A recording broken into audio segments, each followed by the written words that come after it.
Gee, like you guys really do a lot, from insurance to basically a lot. Like I'm like stunned right now. And as much as we spoke earlier on, but like right now that you just got into all of it, but like why other people's money? I think you've kind of answered that. Basically people's heart goes down to people's heart. Like why do you think you're in the position to deal with other people's money? And it's also very responsible. You know what? Insurance is not just a paperwork thing. I mean, it's a responsibility that you've got on your hands. The client bases that we actually build up in our business.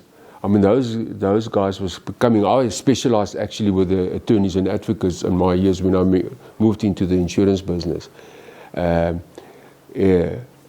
Today they senior counsels, they great business guys, but it took me a lot of time to build a relationship. Now there's so much that they're part of me as a family. They're part of OPM as a family. When there's a problem in the house, they phone me before they even phone the pastor. You have to be a psychologist, you have to be a doctor, you have to be an insurance guy, because they phone you. Yeah. If a person dies in a family, they'll phone the insurance guy.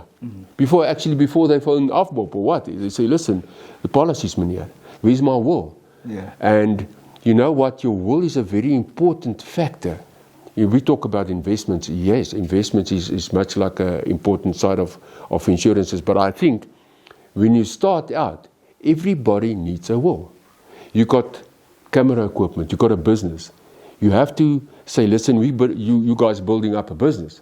What's going to happen with my business if I pass away? Have you guys, I don't know if you're in a partnership here, have you got a partnership agreement? Because remember, there's debts to pay off. There's cost involved in a business. So you have to have a partnership agreement that if one partner dies or passed away, that you've got sufficient funds to take the business up. Otherwise, your business will die. Or, the curators will come and just cash in and finish. They take all the money for them. That's a big part. So make sure that you've got a proper will in place for your family. I mean, already you got assets.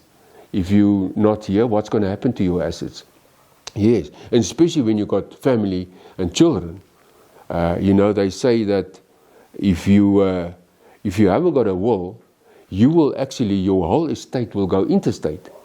Now it takes normally about 2 years for the master to wrap up your estate. If you haven't got a will, it's going to take ages. It could maybe 20 years. So can you imagine if you've got a property or a couple of houses, 20 years before your children can say, listen, this is my property. Yeah. So make sure that your will is in place. That's basically the first part when you start on the will side.